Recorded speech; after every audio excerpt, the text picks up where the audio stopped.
Hello class UKG. आज UKG में बच्चों हम पढ़ेंगे यू साउंड फिर से। इसके पहले मैंने आपको वावेल यू पढ़ा दिया था, ये पिक्चर के साथ ही पढ़ाया था मैंने। ये देखिए, आपने इसके पहले पिक्चर के साथ पढ़ा था यू साउंड। और आज हम क्या पढ़ेंगे, ये देखिए विदाउट पिक्चर, जो मैंने आपको बताया था कि ये थर्ड रो हम छोड़ दिए थे, तो आज हम इसी थर्ड रो को कंप्लीट करेंगे, पढ़ेंगे। चलिए देखते हैं। U N un, U N un से बनने वाले कुछ वर्ड्स यहाँ पर देखिए दिए गए हैं, तो इसको पहले हम क्या करेंगे, रीड करेंगे।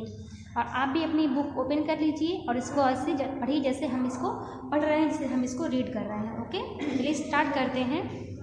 N U N nun, B U N bun, F U N fun, G U N gun, S U N sun, R U N run.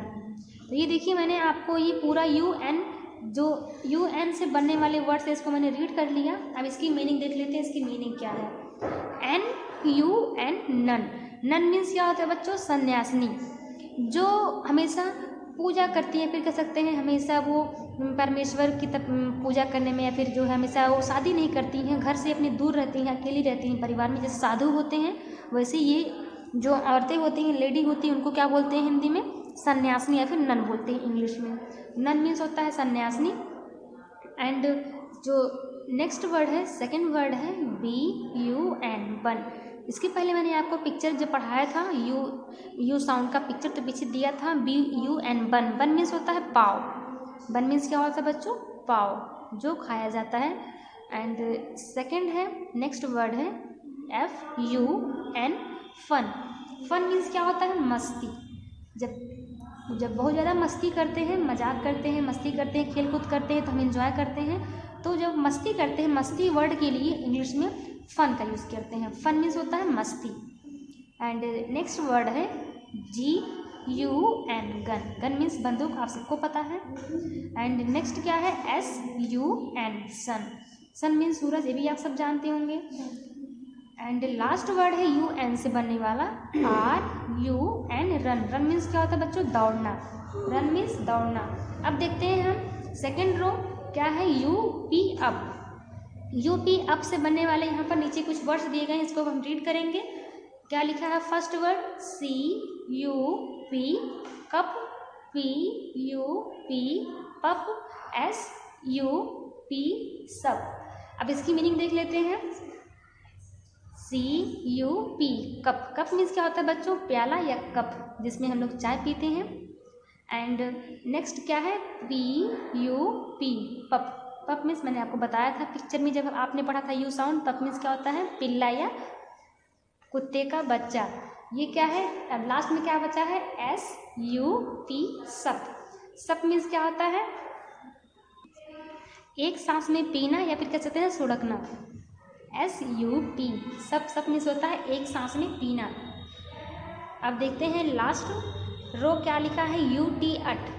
You T ut से बनने वाले कुछ वर्ड्स दिए गए हैं, इसको चलिए हम पढ़ लेते हैं। तो क्या लिखा है, C U T cut, B U T but, H U T hut, J U T jut, G U T gut, N U T nut. अब इसकी मीनिंग देखते हैं। मीनिंग में सबसे पहले जो यू टी से बनने वाला शब्द है क्या है, सी यू टी कट।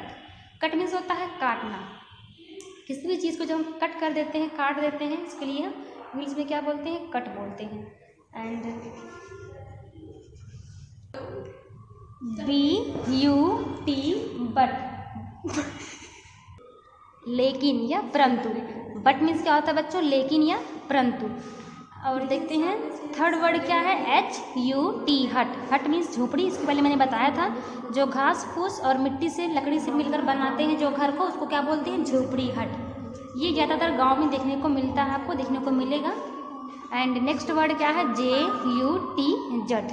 जट मीन्स क्या होता है बच्चों, जोड़ना या इकट्ठा होना, जुड़ना भी बोल सकते हैं। और देखते हैं नेक्स्ट वर्ड क्या है, G U T gut. Gut means क्या होता है बच्चों? पेट। गट मीन्स क्या होता है? पेट। एंड लास्ट वर्ड क्या है? NUT, नट। नट मीन्स होता है मूंगफली। नट मीन्स क्या होता है? मूंगफली। तो ये देखिए मैंने आपको UG जो कि फर्स्ट रो है, सेकंड है UM, UN, UP and UT, ये सब को मैंने आपको कंप्लीट करवा दिया, पढ़ा दिया है। और ये तो आप बच्चों रिवीजन कर रहे हैं, इसके पहले आपको ये पूरा चैप्टर, पूरा साउंड्स आपको कंप्लीट करवा दिया गया, पढ़ा दिया गया है, तो आपने फिर से इसको रिवाइज किया है। अब इसको आप अच्छे से अपने घर पर इसको बुक खोल कर पढ़ेंगे और इसको अच्छे से लर्न भी करेंगे मीनिंग के साथ, जैसा कि मैंने अभी आपको पढ़ाया है। ओके, आई होप आपको अच्छे से ये क्लास वर्क समझ में आया होगा। इस बुक को आप अच्छे से रीड करिएगा, इसको पढ़िएगा। Okay, thank you.